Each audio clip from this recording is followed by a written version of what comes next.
Welcome to World Talk Brief. We're looking at two crises unfolding on opposite sides of the world right now. In one corner, you've got this high-stakes diplomatic standoff in Geneva over nuclear weapons, and in the other, a completely brutal cartel war tearing up the streets of Mexico. One is all about state power, the other's about who controls the bloc. So what's the connection? First up, the Middle East. The standoff between the US and Iran over its nuclear program has really hit a boiling point. You know, on the surface, diplomats are talking, but behind the scenes, both countries are getting ready for the very real possibility that talks might just fail. So here's our roadmap. First, we're going to dig into Iran's nuclear program and that tightrope walk between making a deal and starting a fight. Then we're shifting gears completely, heading to Mexico to really understand the war for Sinaloa, the heavy toll it's taking on people, and the deadly business that's funding it all. All right, so let's set the scene. We're in Geneva, Switzerland. It's February 26, 2026, and the third round of talks between the US and Iran is getting started. Now, they're not actually in the same room. Oman is acting as the go-between, trying to bridge that gap. And at the heart of this whole thing is one fundamental, massive disagreement. The US has a very clear red line. Iran can never, ever have a nuclear weapon, period. But Iran's position is, hold on. We have a right to peaceful nuclear technology, and they are not backing down from that. But you know, even with that huge gap, the official line is one of optimism. Iran's foreign minister, Abbas Araghchi, came out and said that a fair, balanced deal is not just possible, it's within reach. The question is that real, or is it just posturing? Okay, so these talks are really only half the story. See, both sides are playing two games at once. While the diplomats are talking, there's this quiet escalation happening in the background. We're talking military pressure and economic sanctions. And President Trump's own words really sum up the American approach. He says, "My preference is to solve this problem through diplomacy." But there's always a but. He immediately follows it up with that non-negotiable bottom line. Iran will not get a nuclear weapon. It leaves that threat of other options just hanging in the air. And Iran's response? Just as blunt. The Speaker of their parliament, Mohammad Bagher Ghalibaf, issued a pretty stark warning. He essentially said that if the US decides to launch an attack while they're negotiating, Iran will hit back hard. So yeah, the stakes could not be higher. And we should be clear, these aren't just empty words. The US has been backing this up with action. They've deployed over 5,000 additional troops to the Middle East. That is a significant move in a region that's already on a knife's edge. I mean, just look at the hardware being moved into position.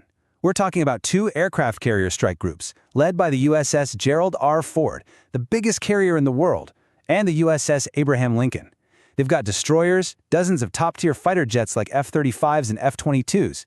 It is a massive show of force. And the pressure isn't just military. Washington is also squeezing Iran economically. They've hit over 30 individuals, companies, and even ships with brand new sanctions, all of them tied to Iran's oil and weapons programs. The goal is to maximize leverage before any potential deal gets signed. So now, we're going to make a hard pivot. We're going from that high-level geopolitical chess match between nations, and we're dropping right down to the street level, to a very, very different kind of war. We're in Culiacan, Mexico, and this is not a war between countries. This is a city that is literally tearing itself apart because the powerful Sinaloa cartel is fighting a bloody civil war. And let's be clear about who we're talking about. The Sinaloa cartel is a multi-billion-dollar criminal empire. It's one of the largest on the planet, and its primary business is producing and moving fentanyl, that synthetic opioid that's fueling a devastating crisis across North America. So what sparked this internal war? Simple. Betrayal. The son of one of the top leaders turned on another, and that single act just shattered the cartel's power structure, unleashing this incredible wave of chaos and violence that has basically turned the whole state into a war zone.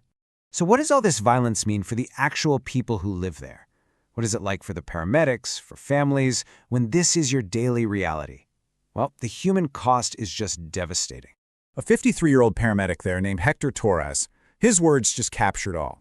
He says the fear is everywhere and the fear is constant. It's not just about random danger. It's this suffocating atmosphere that people have to live with every single day. The reality is just grim. Paramedics like Hector have to wear 14 kilograms of body armor just to do their jobs.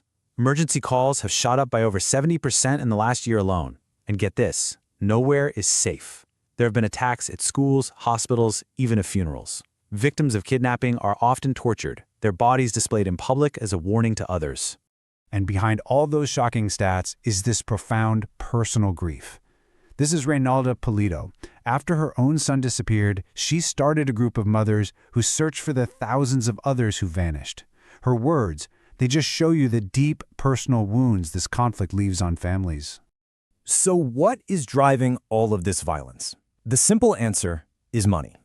Let's take a look at the economics of the fentanyl trade and hear the really chilling perspective from inside the cartel.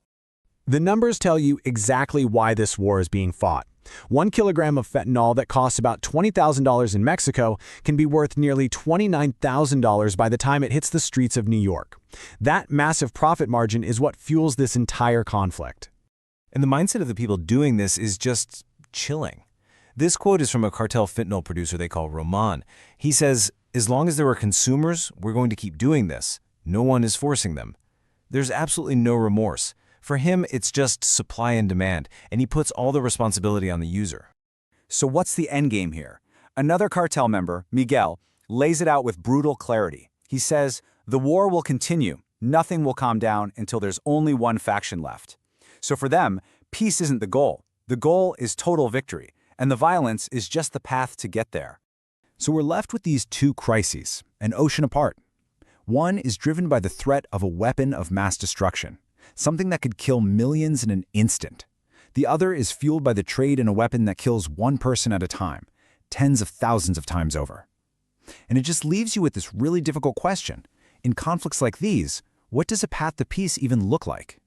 Subscribe to World Talk Brief for more clear, thoughtful explanations. World Talk Brief, news explained without the noise.